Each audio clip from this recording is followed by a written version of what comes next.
Hi Mani, hi viewers. Welcome to 24 Gamers Tamil.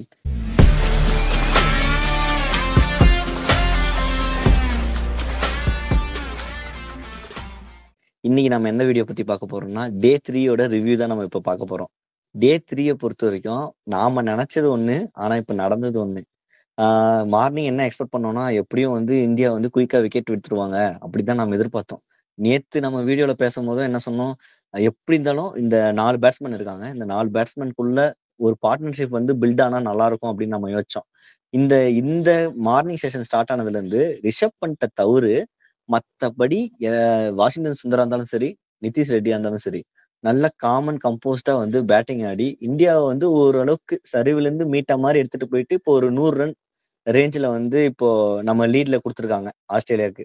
இன்னும் வந்து 1 wicket நம்மகிட்ட கையில இருக்கு. இந்த மேட்ச பொறுத்தவரைக்கும், காலையிலருந்து இப்போ மார்னிங் மேட்ச் ஸ்டார்ட் ஆனதுலருந்து இப்ப எண்டு முடிவு வரைக்கும் சரி, எந்தெந்த விஷயம்லாம் உனக்கு பாசிட்டிவா தெரிஞ்சது? ஆ எதெல்லாம் வந்து இந்தியாவுக்கு சாதகமா அமையும்னு நெனைக்கிற? ஹானஸ்ட்டா சொல்லணும்னா, காலைல ஃபோன தொறந்து பார்த்தேன். பார்த்த உடனே ஜடேஜா விக்கெட்டும் போயிடுச்சு. ரிஷப் பண்ட் விக்கெட்டும் போச்சு.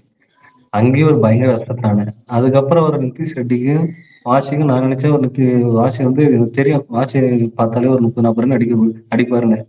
பட் அவர் அந்த ம். 30, 40, 50 ரன் அடிச்சதுல அவரு பங்களிப்பு மட்டும் பார்த்துக்கோங்க. 180 பால் மேல ஆடிருக்காரு. ம். நம்ம நோட் பண்ற ஆமா. விஷயம். அதுக்கடுத்து பார்த்தீங்கன்னா, நிதிஷ் ரெட்டிக்கும் அவருக்கும் இந்த பார்ட்னர்ஷிப் பயங்கர ஒரு பியூட்டிஃபுல்லா இருந்துச்சு. ஆக்சுவலா ம். எனக்கு ரிஷப் பண்ட் அவுட் ஆனத பத்தி ஒரு பயங்கர கான்ட்ரோவர்சியா போயிடுது. ஏன்னா, சுனில் கவாஸ் வந்து நம்ம முன்னாள் கிரிக்கெட் பிளேயர் வந்து கமெண்ட்ரி பண்ணும்போது, ரொம்ப ஸ்டூப்பிடா இருக்கு. ரொம்ப ஒரு இர்ரெகுலர் மெச்சூரிட்டியா ம். ஆடிட்டாரு ரிஷப் பண்ட். ரொம்ப எனக்குமே ரொம்ப பார்த்தீங்கன்னா ஹார்ஷா அந்த விஷயம் பேசுன மாரி இருந்துச்சு. ஏன்னா, ஒரு ஃப்ரஸ்ட்ரேஷன்ல பேசுற மாரி இருந்துச்சு. எல்லாரோட மைண்ட் செட்டும் அப்படிதான் இருந்துச்சு அந்த விக்கெட்ட குடுக்கும்போது. ஏன்னா, அதுக்கு முன்னாடி போலண்டோட பால்ல தான் அந்த ஷாட் அடிக்க போய் மிஸ் பண்ணாரு பால.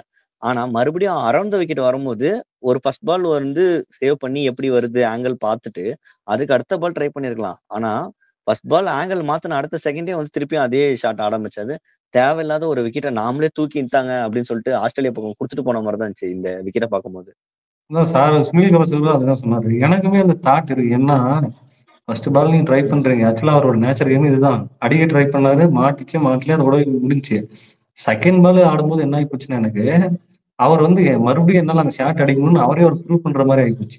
அவரோட டீமோட அந்த ம். எதுவுமே எதிர்பார்க்காம, என்னால அடிக்கலான்னு மறுபடியும் காட்டுற மாரி ஆயிடுச்சு. அந்த அந்த ஷாட் அதுவரைக்கும் ஆடிட்ட ஒரு ரிஷப் பண்ட் பார்த்தீங்கன்னா, பயங்கர நீட்டா பால் வந்து கரெக்ட்டா ஃப்ளோல தான் போச்சு. நல்லா ரன் அடிக்க ஆரம்பிச்சுட்டாங்க. நல்லா ரொட்டேஷனா இருந்துச்சு. ஒரு நம்பிக்கை இருந்துச்சு. ம். ஸோ அந்த மாரி ஒரு ஆடிட்டு இருக்க டைம்ல இந்த மாரி ஒரு ஷாட் ஆடி அவுட் ஆகுறது எனக்கு ஏத்துக்கொள்ள முடியாத ஒரு விஷயம். ஏன்னா நம்ம ம். இதே மாரி ஒரு நிதிஷ் ரெட்டி இதுக்கு லாஸ்ட் ஒரு 3 மேட்ச்சா இந்த மாரி ரிவர்ஸ் சூப்பர்லாம் ஆடிருக்காரு. அது சிலது படும், படாம போகும். அதெல்லாம் செகண்டரி. பட் அவரு வந்த சிச்சுவேஷன் வேற. அவர் ஒரு டெய்லண்ட் கிட்ட இருக்கும்போது அப்படிதான் ஆடணும். அந்த மாரி ஒரு நேச்சுரல் கேம் ஆடுனாரு. இன்னைக்கு ஆடின ம். நிதிஷ் ரெட்டி வேற. ரொம்ப ஒரு காமா, ஒரு கம்போஷரா ஒரு பக்கம் ஆஷா நின்று ஆடும்போது இவரு எங்கெல்லாம் அடிக்குமோ அந்த மாரி நீட்டா ஆடுனாரு. ஸோ அந்த மாரி ஒரு இப்பதான் ஐபிஎல் விளையாடிட்டு வராரு. அவரோட பிளாட்ஃபார்மே வேற இது. அவருக்கு ஒரு மெச்சூரிட்டி கேம் வந்து ரிஷப் பண்ட் இல்லன்றது கொஞ்சம் அவரு நம்ம குறையே சொல்ல முடியாது. ம். இல்ல அவர பத்தி இந்த ஆர்குமெண்ட்டே வைக்க முடியாது. ஏன்னா ரிஷப் பண்ட்னால ஏகப்பட்ட மேட்ச் அவர் வின் பண்ணி குடுத்துருக்காரு. எவ்வளவு அட்வென்ச்சர் பண்ணி குடுத்துருக்காருன்னு நமக்கு தெரியும். பட் அது எனக்கு ஒரு சின்ன ஒரு டிசப்பாயின்ட்மென்ட்டா இருந்துச்சு. இந்த ஷாட் இத ஆடிறக்கூடாது. நல்லா தான் ரன் ம். போயிட்டு இருந்துச்சு. அதனால இந்த ம். ஆடிறக்கூடாதுன்னு ஒரு ஃபீல் எனக்கு இருந்துச்சு. மேட்ச ம். பத்தி போட்டு பார்த்தோமா, இன்னைக்கு வந்து நடந்தது வந்து ஒரு சினிமா மாரி இருந்துச்சு எனக்கு. ம். ஒரு பக்கம் வந்து ஆக்சுவலா நிதிஷ் ரெட்டியோட அதுதான் ஃபாதர் நான் சொல்ல காட்டிட்டே வரேன். இருக்கிறாங்க. ஒரு பக்கம் வந்து நிதிஷ் ரெட்டி ஆமா, காட்டிட்டு இருக்கிறாங்க. இங்க, அங்கன்னு சொல்லி ஆமா. பார்க்கும்போது பயங்கர எமோஷனல். எனக்கு என்ன ஆயி போச்சுன்னா, ஒரு கட்டத்துக்கு மேல நம்ம ம். எவ்வளோடா ஸ்கோர சேஸ் பண்ண போறோம்? என்னடா டார்கெட்ன்றதெல்லாம் விட்டுட்டு, எப்படியாவது ஒரு 100 பாத்துரணும். அந்த மாரி ஒரு மைண்ட் தாட்டுக்குள்ள கொண்டு வந்துட்டாங்க. இன்னொரு ஏன்னா, விஷயம் அந்த விக்கெட்டும் அந்த மாரி ஆயிப்போச்சு. ஏன்னா, பும்ரா வந்து ஸ்டாண்ட் பண்ணுவாருன்னு தான் பாவம் ஸ்ட்ரைக்கர் ரொட்டேட் பண்ணி அவர்கிட்ட குடுத்தாரு. ஆனா 3வது பால் பேட் கமின்ஸ் தேவையில்லாம அந்த பால டச் பண்ணி விக்கெட் குடுக்கும்போது, நமக்கே ஒரு பதட்டம் ஆயிடுச்சு. இப்ப நான்லாம் மேட்ச் பார்க்கும்போது என்ன ஆச்சுன்னா, ஹார்ட் பீட் வந்து ஒரு 140ல இருந்துச்சுன்னு வச்சுக்கோயேன். ஏன்னா, இப்ப இந்தியா ஜெயிக்கணும்னுலாம் நான் இது பண்ணல. எப்படியாச்சும் ஒரு மேடன் ஒரு 100 போட்டுறணும். ஏன்னா 19ல இருக்காரு. இதே மாரி ஒரு விஷயம் வந்து வாஷிங்டன் சுந்தருக்கு ஒரு வாட்டி நடந்துச்சு. சேம் சிராஜ் ஆனா விக்கெட் எடுத்துட்டு போயிடுவாரு. அதே மாரி இப்போ வந்து நடந்துருமோ அப்படின்னு நெனச்சேன். ஆனா ஃபென்டாஸ்டிக்கா போய் ஒரு டிஃபென்ஸ் வச்சாரு. வச்ச உடனே கிரவுடே வந்து ஹாப்பி. ஆனா அதுக்கப்புறம் அந்த ப போலண்ட் போட்ட பால்ல ஒரு 4 அடிச்சுட்டு அந்த செலப்ரேஷன் பாத்தியா? வேற லெவல் செலப்ரேஷன். கண்டிப்பா ம். நிதிஷ் ரெட்டி வந்து ஒரு ஃபியூச்சர் ஸ்டார்ன்னே நம்ம சொல்லலாம். அவரே அவ்வளவுதாங்க. அடுத்த ஒரு வருஷத்துக்கு அவரோட இடம் வந்து எந்த ஒரு கேள்விக்குறியும் இல்ல. அவரு ஓவர்சீஸ் ம், இருந்தாலும் சரி, ஒரு இந்தியன் சாயல் ம், இருந்தாலும் சரி, அவரோட இடம் அவ்வளவுதான் கால் பதிச்சிட்டாரு. டெஸ்ட் கிரிக்கெட்ல ம், அவரை எப்படி ரிஷப் பண்ணிட்டு வந்து நமக்கு ஒரு இதுவோ, அந்த மாதிரி நிதிஷ் ம், ரெட்டி தடம் பிடிச்சிட்டாரு. அதை பத்தி இல்ல. ஏங்க என்ன ம். சிராஜ் வந்து ஆல்ரெடி பாத்திருக்கியா நீங்க? அஸ்வின் ஒரு செஞ்சுரி ஒன்று ஆ, அடிப்பாரு. லாஸ்ட் ஆமா, விக்கெட் அவர் ஆமா. தான் தாய் கொடுத்து அஸ்வின் வந்து செஞ்சுரி அடிக்க வச்சாரு. நீங்க அதை தான் நினைச்சு ம், நான் என்ன மேட்ச் பார்த்துட்டு ட்விட்டருக்குள்ள போறேன் சாதாரணமா நான் நினைச்சேன் ஒரு நிதிஷ் ரெட்டிக்கு வந்து பிரைஸ் பண்ணி நிறைய ட்விட்டர்ல நிறைய ட்ரெண்டிங்கா இருக்கும்னு பார்த்த ஒரு ம். பக்கம் தேங்க்யூ சிராஜ்னு ஒரு ட்ரெண்டிங் ஒரு ட்விட்டர் ட்ரெண்டிங். ஆக்சுவலா அவர் அது 3 அ, பால் டிபெண்ட் பண்ணி ஆடுறதுக்கு தேங்க்யூ ம். சிராஜ். ஆக்சுவலா இன்னைக்கு இந்த மேட்ச் ஃபுல்லா அவர் என்ன பண்ணாரு மறந்துட்டாரு. விக்கெட்லெஸ்ஸா போனாரு, ரன் ரேட் ஆமா. எவ்வளவு கொடுத்தாரு, அதெல்லாம் கவலையே அ, இல்ல. அந்த பக்கம் ஒரு ம். நிதிஷ் ரெட்டிக்கு ஒரு செஞ்சுரி அடிக்கிறதுக்கு அந்த 3 பால் டாட் பண்ணாரு பாரு. லாஸ்ட் பால் டாட் வைக்கிறாங்க. பாக்கறது வந்து ராகுல் டிராவிடே வச்ச மாதிரி இருந்துச்சு. அப்படியே ஒரு சாலிட் டிஃபென்ஸ். இப்ப அவரு என்னன்னா செலிப்ரேஷன் அப்படிதான் இருக்கு. ம். ஒரு 4 ஆமா. அடிச்சுட்டு அவர் செலிப்ரேஷன் பண்ணிட்டு போது இவரும் செலிப்ரேட் பண்றாரு. புரியுதா? அதுதான் ஸ்போர்ட்ஸ்மேன்ஷிப். அது ம், பயங்கரமா ம், இருக்கு எனக்கு. நான் தான் சொல்றேனே ஒரு ம், பக்கா சினிமா. எனக்கெல்லாம் இந்த பாகுபலி அந்த மாதிரி அந்த மாதிரி ஒரு மூடுக்குள்ள போயிட்டேன் நான். நிதிஷ் ரெட்டி வந்து செஞ்சுரி போடும் போதெல்லாம். ஏன்னா அவங்க அப்பா ஒரு பக்கம் அந்த எமோஷன் காட்டுறாங்க. இவர் ஒரு அவர் ஆமா. வேற ஒரு பால் ட்ரை பண்ணிட்டு இருக்காரு. நமக்கு ஒரே ம். ஒரு பதற்றமா போயிடுச்சு எனக்கு.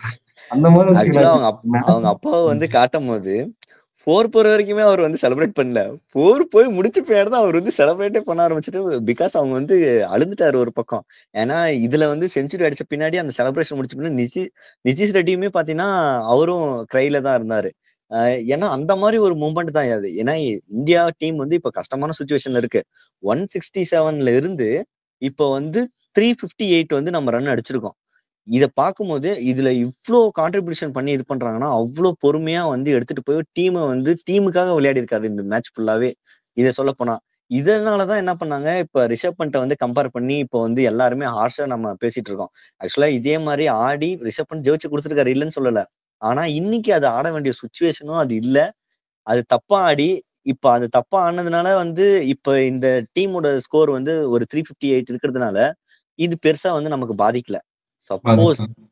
இந்த விக்கெட்டு வாஷிங்டன் சுந்தருக்கும், நிதிஷ் ரெட்டிக்கும் விக்கெட் இல்லாம போயிருந்து, சப்போஸ் இயர்லியாவே விக்கெட் ஆயிருந்தாங்கன்னா, டீமோட நெலைம ரொம்பவே மோசமா இருந்திருக்கும். இந்த WTC ஃபைனல்ன்ற ஒரு நெனப்ப வந்து நம்ம கனவுலயே காண்ட்ருக்க முடியாதுன்னு சொல்றேன் நானு. இப்பவும் என்ன மாதிரி ரிசல்ட் வரப்போகுதுன்னு தெரியல. ஆனா இப்போதைக்கு மேட்ச் ம், வந்து நமக்கு ஒரு இழுத்து ஆக்சுவலா இந்த இந்த இந்த மேட்ச்ல மட்டும் மொத்தம் 8 ம், இதுல வெறும் 2 இடத்துல தான் நமக்கு சாதகமா இருக்கு. 6 இன்னிங்ஸ் வந்து அவங்க பக்கம் தான் போயிருக்கு. ஆமா. நம்ம ஒரு பாசிட்டிவா ம், கிடைக்கல. ஆனா இப்போ ம், நம்ம செஞ்சுரி எப்படி நம்ம ஒரு நிதிஷ் ரெட்டிக்கு வந்து எவ்வளவு ஒரு செலிப்ரேட் பண்றோமோ அந்த மாதிரி வாஷிங்டன் பேட்டிங் செலிப்ரேட் பண்ணி ஆகும். எந்த ம், நேரத்துல அஸ்வின் வந்து தான் சிவாஜி இந்த துப்பாக்கி பிடிங்கன்னு எஸ்கே கிட்ட கொடுத்த மாதிரி விஜய் அந்த மாதிரி அஸ்வின் ம், வந்து இவரோட கொடுத்து போனது அப்புறம் இவரோட ம், பர்ஃபார்மன்ஸ் நமக்கு தெரியும். அவர் பேட்டிங் ஆடுவாரு, நிறைய டொமஸ்டிக்ல ஓப்பனிங் எல்லாம் ம், பண்ணிருக்காரு. நியூ பால் எல்லாம் நல்லா ஆடக்கூடிய பிளேயர் தான். பட் ம், இன்னைக்கு ஆடின மேட்ச் கம்ப்ளீட்டா வேற. கிட்டத்தட்ட ஒரு ம், 180 பால்ல ஒரு பக்கம் அவர் நிதிஷ் ரெட்டி ஆடிட்டு இருக்கும்போது ம். ஒரே ஒரு போர் தான் அடிச்சிருக்காரு. நினைச்சு பாருங்க, ஒரு 50 ஒரே ஒரு போர் தான் அடிச்சிருக்காரு. அதுவும் அந்த ஆமா. பாலா வந்து அடிச்சுக்கோன்ற மாதிரி ஒரு அவுட் சைட் அடிச்சு அதை அடிச்சா எந்த ஒரு பாதமும் இல்லைன்ற போது அதை அடிச்சு ஒரு போர் வச்சாரு. எனக்கு ம், பயங்கர இம்ப்ரெஷனா இருந்துச்சு வாசியோட இன்னிங்ஸ். இல்ல இது இப்ப பாத்தீங்கன்னா நம்ம லாஸ்ட் வீடியோல பேசும்போது ரோஹித் சர்மா வந்து ம், டிஃபெண்ட் பண்ணி நம்ம ஒரு விஷயம் பேசிட்டு இருப்போம். அவர் லாஸ்ட் ம், 2 வருஷமா டீமுக்கு என்ன தேவையோ ஒரு குயிக் பேரா ஒரு டக்கு டக்குன்னு ஒரு ரன் அடிப்பாரு. சோ அந்த மாதிரி ம், விளையாடிட்டு திடீர்னு வந்து ஒரு டெஸ்ட் மேட்சுக்கு அடாப்ட் பண்ண முன்னாடின்ற மாதிரி பேசியிருப்போம்.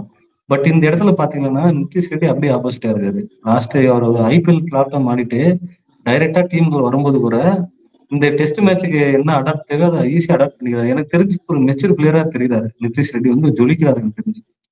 ம்.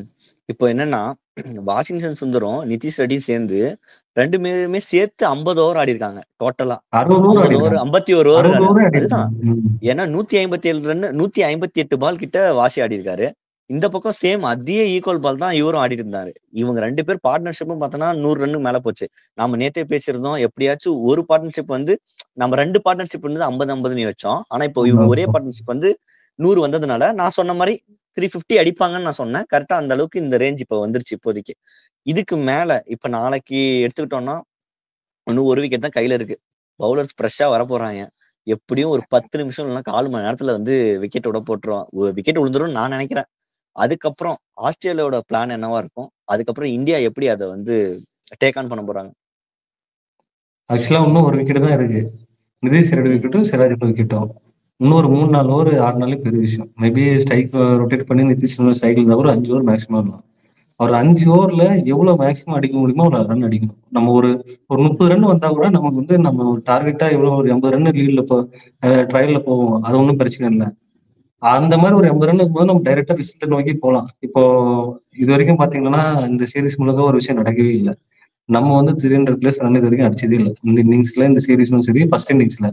ஆக்சுவலா இப்போ இன்னொரு ஸ்டாட் ஒண்ணு இருக்கு. 6 மேட்சுக்கு அப்புறமா இப்பதான் ஃபர்ஸ்ட் டைமே வந்து நம்ம 300 கிராஸ் பண்றோம். அந்த ஒரு ரெக்கார்டு வேற பண்ணிருக்கோம் இப்போ நம்ம. அந்த மாதிரி ஒண்ணு இருக்கு. ஆனா நான் எந்த ஆங்கிள் இதை பாக்குறேன்னா, நம்ம பவுலர்ஸ் இருக்காங்கல்ல, இது வரைக்கும் 100 ஓவர் ரெஸ்ட் எடுத்ததே இல்லை. 100 ஓவர் வழக்கமா அவங்க தான் 100 120 ஆடுவாங்க. நம்ம ஒரு 50-60 ஓட அவுட் ஆயிரும். மறுபடியும் போயிட்டு பவுலிங்ல தேவைப்படுமா அந்த மாதிரி இன்னைக்கு கொஞ்சம் வந்து என்னன்னா அதை பத்தி நினைச்சு கொஞ்சம் சந்தோஷப்பட்டுக்கலாம். எப்படியோ ஒண்ணு சாமி ஆடிட்டிங்ல 101. இப்போ வந்து ஆஸ்திரேலியன் பவுலர்ஸும் வந்து அதிகமான ஓவர் போட்டிருக்காங்க. இப்போ அவங்களுக்கும் ஸ்டெயின் இருக்கும். ஆக்சுவலா ஸ்டார்க்கு வந்து பவுலிங் போடும்போது பாத்தீங்கன்னா இடுப்பு பிடிச்சு போயிட்டு இருந்தாரு. ஏன்னா அதுவும் அவருக்கு ஒரு கன்சர்ன் தான். ஏன்னா அதுக்கப்புறம் கரெக்டா என்ன ஆச்சுன்னா டீ பிரேக் வந்துருச்சு. டீ பிரேக் வந்து ஃப்ரண்ட்ல முன்னாடியே எடுத்ததுனால அவரு கொஞ்சம் வந்து அந்த பவுலிங் போடுறத வந்து விட்டுட்டு கொஞ்சம் வந்து அவர் மசாஜ் பண்றதுக்கோ ஒரு என்ன சொல்ற ரெஸ்ட் எடுத்துக்கிறதுக்கு வந்து அவங்களுக்கு டைமிங் கிடைச்சிச்சுன்னு சொல்லலாம். அவர் வந்து கிவ் அப் பண்ணவே இல்லைங்க ஸ்டார்க்கு. ஆக்சுவலா அவருக்கு ஒரு பெயின் இருக்கும். நான் நினைச்சேன் அடுத்த ஓவரே போட வர மாட்டாரு. நம்ம நிறைய பும்ரா எல்லாம் ஃபீல்ட்ல பார்த்துருக்கோம். வெளியே உள்ள போயிட்டு வெளியே வர பெயின் இருக்கும் போதெல்லாம் வெளியே போகல மனுஷன். ஏன்னா விக்கெட்ல சவர் இருக்காரு, வந்து போட்டே இருக்கிறாரு. ஆக்சுவலா டீ பிரேக் எப்படி ஆகி போச்சுன்னா ஒரு லைட்டா ஒரு ரெயின் டிராப் அங்கங்க இருந்ததுன்னு கொஞ்சம் முன்னாடியே டீ பிரேக் விட்டாச்சு.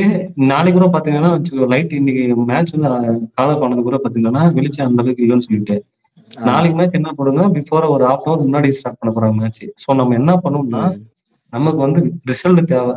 மேட்ச் வந்து டிராவை நோக்கி போகக்கூடாது. நம்ம தோத்தாலையும் பரவாயில்ல, வின் பண்ணாலும் பரவாயில்ல. நமக்கு தேவை ரிசல்ட். வின் பண்ணி ஆகணும்ன்ற மைண்ட் செட்டோட ஆடணும். எனக்கு வந்து ரிசல்ட் வேணும். ஆக்சுவலா இந்த மேட்ச் வந்து ரிசல்ட் நோக்கி தான் போக போகுது. அதுல எந்த ஒரு டவுட்டுமே கிடையாது. நம்ம பிஃபோரா வந்து பிரிஸ்பெயின்ல இப்ப என்னன்னு பார்த்தோம் போன மேட்ச்ல சேம் செகண்ட் இன்னிங்ஸ்ல வந்து ஆஸ்திரேலியா கொலாப்ஸ் பண்ணாங்க. சேம் அதே மாதிரி இப்போ ஒரு கொலாப்ஸ் நடந்துச்சுன்னா இந்தியாவுக்கு அருமையான வாய்ப்பு இருக்குல்ல வின் பண்றதுக்கு. உண்மைதான். பட் லாஸ்ட் டைம் ஆன கொலாப்ஸ் வந்து வேற. அவங்க பியூரா வந்து நம்ம டப்புன்னு ஒரு டார்கெட் கொடுத்துட்டு நம்மள ஆட விட்டு விக்கெட் ஒரு சான்ஸ் எடுத்து போகலாம் ட்ரை பண்ணாங்க வேற பேட்ஸ்மேன்ஸ். பட் 2 நாள் இருக்கு. நமக்கு நாளைக்கு காலைல ஒரு டீ பிரேக் ரொம்ப முன்னாடி கேர்லயே முடிச்சிடும்னு வச்சுக்கோ. அதுக்கப்புறம் ஃபுல்லி ஆடிட்டு நமக்கு கொடுத்தா மட்டும்தான் அவ்வளவு ஒரு சான்ஸ் இருக்கு. ஸோ அவங்க ஏன்னா ரன் ஆல்ரெடி லீட்ல இருக்கிறாங்க. ஒரு 80 ரன் லீட்ல இருக்கிறாங்க. ஒரு ஸ்ட்ராங்கான பொசிஷன் தான் அவங்களுக்கு. ஒரு இப்பவே ஒரு 110 ரன் லீட்ல இருக்காங்க. ஒரு 2 ரன் லீட்ல இருந்தாலுமே அவங்க வந்து ஸ்ட்ராங்கான பொசிஷனு. மேக்ஸிமம் ஒரு 250 பக்கம் ரன் அடிச்சுட்டு எவ்வளவு சீக்கிரம் குயிக்கா பண்ண முடியுமோ பண்ணிட்டு நம்மகிட்ட வந்து கொடுக்கதான் பார்ப்பாங்க. ஓகே, அவங்களும் வந்து பாத்தீங்கன்னா நம்ம பேட்ஸ்மேன்ஸோட கேப்டன்சி பேசிதான் ஆகணும். அவர் வந்து ஒரு போல்டான டிசிஷன் எடுக்கக்கூடிய ஆளு. ஸோ அவங்க டீம் பக்கம் அவர் வந்து பயங்கர ஸ்ட்ராங்கா இருக்காரு. நான் இதுதான் டீம். ஏன்னா போலண்ட்லாம் மறுபடியும் பேக் பண்ணும்போது அவர் எடுக்கிற சின்ன சின்ன பேர் கூட பயங்கரமான பர்ஃபார்மன்ஸ் கொடுக்குறாங்க வச்சுக்கோ. லாஸ்டா கான்ஸ்டன்ஸ் ஆடினது பார்த்தா எனக்கு கொஞ்சம் லைட்டா ஒரு மாதிரியா தான் இருக்கு. மேபி அவர் வந்து திடீர்னு அவ்வளவு குயிக் பேர் ஒரு குயிக் பேர் ஆடும்போது அவங்க டார்கெட் வந்து ஈஸியா வரதுக்கு வாய்ப்பு இருக்கு. நம்ம வந்து 1.5 நாள் ஆடணும். ஸோ நம்ம வந்து கட்டாயம் ஆக்சுவலா லாஸ்ட் மேட்ச்சு கோலி கிட்ட இருந்து ஒரு பர்ஃபார்மன்ஸ் எதிர்பார்த்தோம். அது கிடைக்கல. பட் இந்த மேட்ச் கிடைக்கணும்னு எனக்கு தோணுது. இந்த இன்னிங்ஸ் கிடைக்குன்னு தோணுது. எனக்குமா ரோஹித் சர்மா வந்து இந்த மேட்ச்ல அவர் ஒரு கம்பேக் தருவான்னு தோணுது. அவரோட கம்பேக்னாலதான் மேட்ச் வின் பண்ணோம். அந்த மாதிரி ஆகுன்ற மாதிரி ஒரு தாட் இருக்கு எனக்கு. ஆக்சுவலா ஆஸ்திரேலியாவும் பயப்படுவாங்கன்னு நினைக்கிறேன். ஒரு 350 ஸ்கோர் கொடுத்துட்டு இந்தியா கிட்ட 1.5 நாள் கொடுத்தாங்கன்னா அடிக்கிறதுக்கான வாய்ப்பு அதிகமா இருக்குதுல்ல. விக்கெட் எடுத்தா மட்டும்தான் ஒரே வாய்ப்பு. ஆக்சுவலா இப்ப என்னன்னா பிட்ச் வந்து டெட் ஆயிடுச்சுன்னு சொல்றாங்க. ஏன்னா பால் வந்து டேர்ன் ஆகல. அது இல்லாம இப்ப ஸ்விங்கும் கிடைக்கல. ஏன்னா ஸ்டார்க்கும் வந்து நியூ பால் எடுத்துட்டு ட்ரை பண்ணாங்க. பட் முடியல. அதனால என்ன ஆயிடுச்சு, மிச்சல் மார்ஸ் எல்லாம் வந்து சீக்கிரமா ஓவர் போடுற மாதிரி ஆயிடுச்சு. கடைசியில நேத்தன் லைன் தான் அதிகமா ஓவர் போட்டுட்டு இருந்தாரு. ஏன்னா இந்த மாதிரி இருக்கும்போது இந்த பேட்டிங் எப்படியும் இவங்க போட்டாங்கன்னா இந்தியா டீமும் அடிக்க ஆரம்பிப்பாங்க. ஏன்னா பால் வந்து அவுட் ஆஃப் கண்ட்ரோல்ல இருக்கு. இப்ப சப்போஸ் இவங்க எடுக்கிற டிசிஷன் தப்பா முடிஞ்சுச்சுன்னா இவங்களுக்கு வந்து கொஞ்சம் லாஸ நோக்கி போற மாதிரி தானே இருக்கும் ஆஸ்திரேலியாவுக்கும். இல்ல நீங்க சொன்னதுனால அவங்க சொல்ற மாதிரி அவங்களோட பிளானும் அதுதான் இருந்துச்சு. ஆக்சுவலா பிட்ச் வந்து டெட் ஆயிடுச்சு. ஸ்பின்னு பெருசா ஆகல, ஸ்விங் ஆகல. அதனால விக்கெட் வந்து லாஸ் இல்லாம நிதிஷ் ரெட்டியும் ஆஷினும் பார்ட்னர்ஷிப் போச்சு. ஸோ அவங்க என்ன பண்ண ஆரம்பிச்சிட்டாங்கன்னா ரன் வந்து கண்ட்ரோல் பண்ண ஆரம்பிச்சிட்டாங்க. ஒரு டீ பிரேக் அப்புறம் வந்த அப்புறம் ஃபுல்லா அவுட் சைடு அவங்க விக்கெட் வந்து அவங்க தேடவே இல்லை. அவுட் சைடு ஆப்ஷன் போடுறாங்க. ஃபீல்டர் வந்து ஒன் டே மேட்ச் மாதிரி சுத்தி எல்லா லாங் அப் எல்லா இடத்துலயும் வைக்கிறாங்க ஃபீல்டு. ரன்னே கொடுக்கல. ஸோ அந்த மாதிரி ஒரு நேரத்துல தான் வாஷிங்டன் வந்து திடீர் ஒரு சர்ப்ரைஸா ஒரு டர்ன் நேரத்துல என்கிட்ட அவுட் ஆனாரு. ஸோ அந்த இடத்துல அவங்க கேப்டன்சி பயங்கர பக்காவா பண்றாங்க. அதெல்லாம் ஒரு பிரச்சனையும் இல்லை. மேபி ஒரு லாஸ்ட் செஷன்ல நமக்கு வந்து பேட்டிங் அடிச்சாலையும் நாளைக்கு ஒரு ஈவினிங்கே நாளைக்கு ஃபுல் டே ஆடும்போது நமக்கு எந்த மாதிரி ஒரு டார்கெட் வந்து அவங்க செட் பண்ணுவாங்கன்னு நினைக்கிறேன்னா, ஒரு அதான் 350 400 இருக்கும்போது அவங்களும் ஒரு சான்ஸ் எதிர்பார்ப்பாங்க வின்னிங்க்கு. நம்மளும் வந்து பாத்தீங்கன்னா டாப் ஆர்டர் வந்து கொஞ்சம் குயிக்கா ஆடி வின் பண்ண தான் போவாங்க. அதுல 100% மாற்றமே கிடையாது. பொறுத்திருந்து பார்ப்போம் யார் பக்கம் வின் போகுதுன்னு. எப்படியும் இந்த பாக்ஸிங் டே டெஸ்ட் மேட்ச் வந்து ரிசல்ட்டை நோக்கி தான் போக போகுதுன்னு எனக்கு தெரியுது. பார்க்கலாம் நாளைக்கு டே 4 நாளைக்கு எப்படி ஸ்டார்ட் பண்றாங்க, எவ்வளோ லீடு வந்து ஆஸ்திரேலியாவுக்கு விட்டு குடுக்குறாங்க, அதுக்கப்புறம் நம்ம பவுலர்ஸ் எப்படி பெர்ஃபார்ம் பண்றாங்க அப்படின்னு சொல்றத எல்லாம் நாளைக்கு பார்க்கலாம். சரி காய்ஸ், இந்த வீடியோ அதோட முடிச்சுக்கலாம். மறக்காம லைக் பண்ணுங்க, ஷேர் பண்ணுங்க, கமெண்ட் பண்ணுங்க, மறக்காம சப்ஸ்கிரைப் பண்ணிடுங்க.